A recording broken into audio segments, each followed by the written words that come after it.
Chapter 3. The Slough of Despond. From the mode of goodness, real knowledge develops. From the mode of passion, greed develops. And from the mode of ignorance develop foolishness, madness and illusion. Bhagavad-gita 14:17. My father often returned in his memories to a morning in Vrindavan, a sacred place of deep spiritual significance. It was a story he shared with me that brought the concept of tamas, the mode of ignorance, vividly to life. He spoke of a time years ago on a cold, rainy afternoon in a bustling western city. The sky was uniformly gray, the streets slick with grime, and a heavy fog seemed to cling to the buildings, muffling all sound.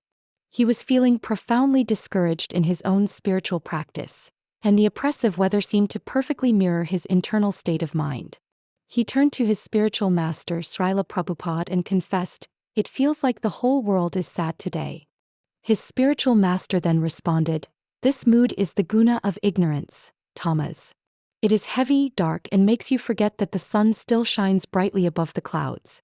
The spiritual path is learning to remember the sun, even when you are drenched in rain." This poignant memory, recounted by my father, provided a profound context for understanding Christian's agonizing fall into the slough of despond. When I read about Christian and his fall into the slough of despond, I understood that Bunyan was describing exactly this state. I told my father, the imagery resonating with my own experiences and those of my students. I asked him, "How does this relate to tamas, and how can I help my students get through such moments when their enthusiasm wanes and they feel like they are drowning?" The nature of tamas. My father, ever patient, explained with profound clarity. Bunyan's slough of despond is a perfect, graphic picture of a mind overcome by tamas, the mode of ignorance. He elaborated, Bunyan says it's where the scum and filth of our conviction of sin gathers. In Vedic terms, this is where all our latent negative conditioning, our fears, doubts, anxieties, and feelings of worthlessness, comes to the surface. It is the repository of all our past misdeeds and their reactions, which have bound us to this material existence, as we discussed with Christian's initial burden of karma. Tamas is a heavy, sticky energy. It paralyzes. It deludes. It makes us believe that the mud is all there is, that there is no sun, no light, only endless despair. He connected this directly to the Bhagavad-gita's description of tamas. The verse we are contemplating clearly states that, from the mode of ignorance develop foolishness, madness and illusion.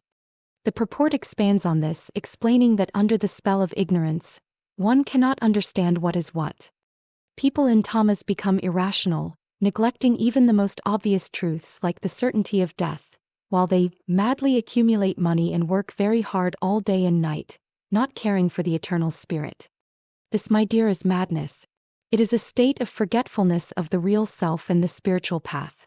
The slough of despond is exactly this madness, a spiritual stupor where one is so engrossed in their own misery that they cannot perceive the reality of hope or the path to liberation.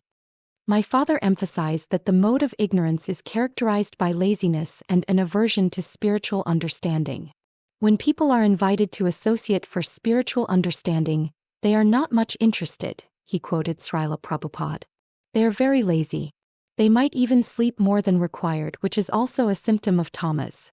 When Christian is sinking in the slough, this is not just a physical struggle. It is a profound mental and spiritual battle against the overwhelming inertia and delusion of ignorance, which makes the soul feel helpless and without direction. Two reactions to the mire. The allegory beautifully illustrates two distinct reactions to falling into this mire, my father continued, drawing a contrast between Christian and pliable. Pliable, whose very name means easily bent or flexible, initially accompanied Christian, attracted by the promise of immediate reward and happiness. He was one of those who are drawn to the flowery language of the Vedas but are unprepared for the inner work, the discipline, or the purification that is inevitably required. He lacked deep conviction and his faith was not yet firm. When they fell into the slough, Pliable immediately became angry. "Is this the happiness you told me of all this while?" he complained.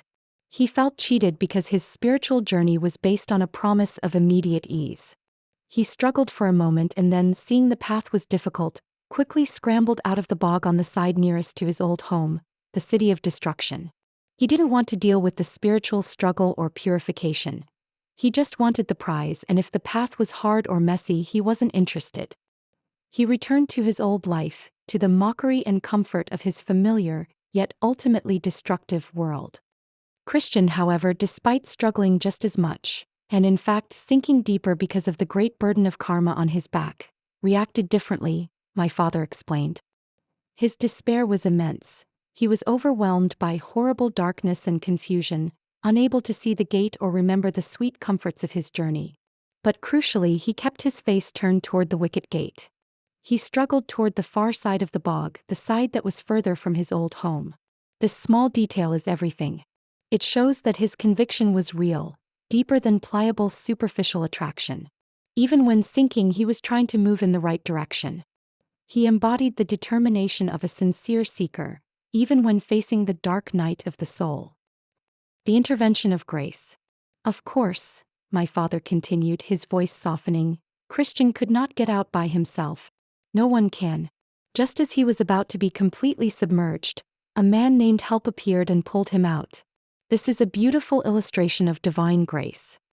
He emphasized, the Bhagavad-gita teaches us that while we must make our own sincere effort, what is sometimes called purusartha or self-endeavor, ultimately we are saved by the mercy of the Supreme Lord and his representatives. When the Lord sees a soul sincerely trying even while failing and stumbling, he extends his hand. Help placed Christian on solid ground and pointed out the steps that lead across the bog, steps that had always been there but were hard to see when the filth of doubt and despair was spewing up. He paused, then added a crucial insight. Help then asks Christian, why didn't you look for the steps? This is a profound teaching. It reveals that there have always been solid steps placed there by the king, leading right through the middle of the slough. But Help explains that when the bog is spewing up its filth, the steps are hard to see. Those steps represent the core practices of spiritual life that our teachers give us. The chanting of holy names, the hearing of scripture, the service to others. These are the solid ground that can carry us through any mental turmoil. But when we are deep in tamas, in that mode of ignorance, we forget them. We become so convinced of our own misery that we can't see the solution that is right in front of us. We think, chanting won't help, I'm too depressed. Reading won't help, I can't concentrate. We become blind to the steps. My father reiterated the vital role of spiritual guidance. These steps are the instructions of the scriptures and the spiritual master, the safe path through the mire of our own minds. He reminded me of the profound significance of the parampara, or disciplic succession, as the authentic channel for receiving transcendental knowledge. Srila Prabhupada often stressed that one cannot understand the Bhagavad-gita through mental speculation or academic scholarship alone. It must be heard from a bona fide devotee in disciplic succession. Without such authorized guidance, the steps remain invisible, and the bewildered soul, caught in the grip of tamas, struggles endlessly in the mud. He even pointed out that those who are envious of Krishna as the Supreme Personality of Godhead have no bona fide access to the great literature. The spiritual master, like evangelist and helps clear this path of misunderstanding and delusion. He then brought the conversation back to the chapter's central teaching. The verse from Bhagavad-gita 2:40, which states, in this endeavor there is no loss or diminution, and a little advancement on this path can protect one from the most dangerous type of fear, is immensely encouraging here. It assures us that every sincere effort, no matter how small, counts. Even when Christian is at his lowest, sinking in the slough, his continued, albeit desperate, effort to turn towards the goal attracts the grace of help. This means that even a little advancement in understanding oneself as spirit separate from the body, and engaging in some form of spiritual practice, can save one from the ocean of miseries, the constant cycle of material suffering, which is indeed the most dangerous type of fear. This is how we are freed from the clutches of Maya, he concluded. By knowledge, by devotion, and by the grace that accompanies sincere effort. The slough is a test, not an end. And Christian, though muddy and shaken, is now wiser and more determined, having learned the invaluable lesson that divine help is always available to the earnest seeker who cries out from the depths of despair. Guiding through doubt. This profound discussion with my father has become an invaluable tool in my own teaching. When students in my yoga and meditation classes speak of feeling overwhelmed, disheartened, or lost in a fog of negativity, I immediately recognize the symptoms of tamas, their own personal slough of despond. They might express it as a lack of motivation, a feeling of hopelessness, or an inability to focus on their practice. I remind them that these feelings are not a sign of personal failure or inherent weakness, but rather a manifestation of this heavy, sticky energy of tamas. I teach them that, just like Christian, their task is not to eliminate the mud through sheer willpower, which often only stirs up more dust, but to keep their focus fixed on their spiritual goal, even when they feel bogged down. I emphasize the importance of consistent practice, even in small steps, as a way to remember the sun when the clouds obscure it. I often share the story of help and the unseen steps, encouraging them to identify their own steps, the spiritual practices, the scriptural wisdom, and the guidance from experienced teachers that are always there, even if hard to perceive in moments of doubt. I stress that cultivating regular practices such as chanting, mindful breathing, or engaging in selfless service provides the solid ground needed to cross the mire.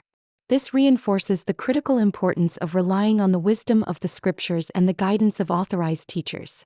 These are the unseen steps that lead safely across the mire, rather than trying to navigate the slough of despond alone.